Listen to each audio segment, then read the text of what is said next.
Ik geniet ervan. Ik droom. Ik ben er wel en niet. Ik dans in het juiste tempo. Ik ben oprecht in mijn liefde, in mijn lied, in het juiste tempo. Het is een mooie dag.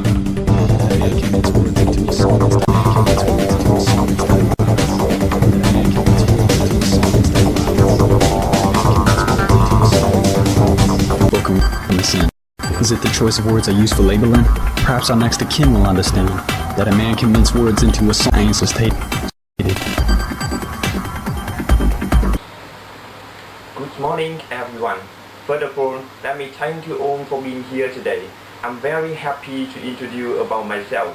For those of you who don't know me, my name is nguyễn and tuấn. I'm a Vietnamese food expert. Before telling about the topic of our presentation, I want you to watch an interesting video.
How do you feel about it?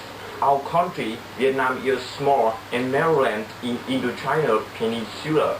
The humid tropical climate and the geographical location in the center of Southeast Asia give us a various agriculture and various culture and so various cuisine. What I want to do this morning is updating you on the current background information about the regional variations in Vietnamese cuisine. To help you understand about our presentation easily, we divide our talk into three parts. Firstly, I will give you about some characteristics of the northern cuisine. Then, information about the cuisine of the middle of Vietnam itself. Finally, I will give you some features of the southern foods. Our talk should take about 8 minutes, and if you have any questions, please visit the website www.cuisine.com.vn.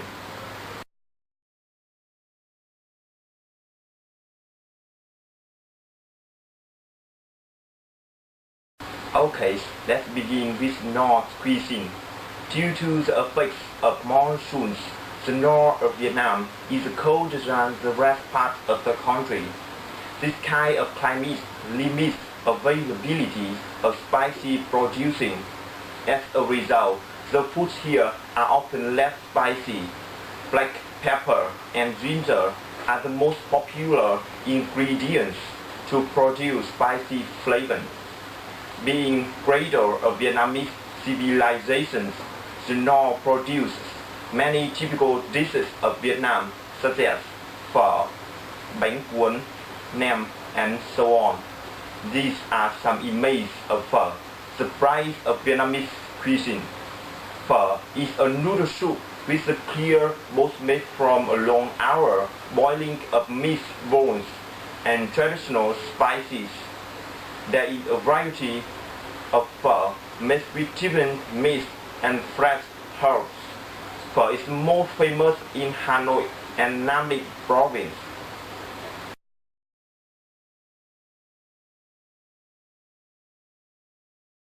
Now, we will move on to the next part.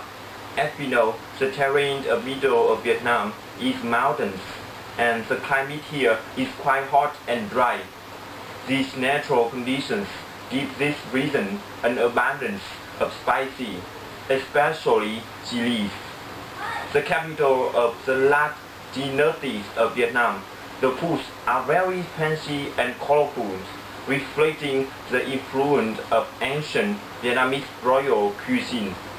Bún bò Huế is one of the most famous dishes produced in the middle of Vietnam. It is a noodle soup with beef and broth made from beef bones, lemongrass, dried chilies, and shrimp paste. Bún bò Huế is a colorful soup. The red of chilies, the green of herbs, and the white of special vermicelli called bún. It is not only a dish, but also an artwork. However, this dish is not suitable for those who don't like spicy flavor.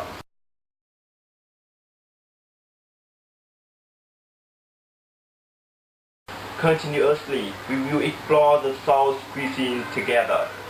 This region has an ideal natural conditions, the warm weather, fertile tropical fruits, vegetables, and fishery. Consequently, the southern cuisine often use fishes as the main ingredients. In addition, in the south of Vietnam, sugar and coconut milk are added to foods more than in other regions. The widespread use of sweet flavor reflects the predominant influence of foreign culture such as Chinese, Indian, and French. One of the most popular dishes in the south is cá kho tộ. The main ingredients of this dish are snake ear, fish, and pork. They are cooked in a clay pot with the sauces made from coconut milk, sugar, and pepper. Cá kho tộ is very tasty and healthy, suitable for all classes age. Before stop my presentation here, I will highlight the main points again. Firstly, some characteristics of the northern cuisine. Secondly, the information about the cuisine of the middle of Vietnam. Lastly, some features of the southern food. Okay, we have told about the regional variations of Vietnamese cuisine, about the features of food and different regions from north to south. We can see that despite the cuisine is unique and various, the foods from each region carry their own characteristics that portray the geographical and living conditions of people there. The cooking art has been passed down from fathers to sons as an indispensable part of our country. In short, I hope that you can be eating a lot of Vietnamese special foods, especially foreigners. Thanks for listening and watching.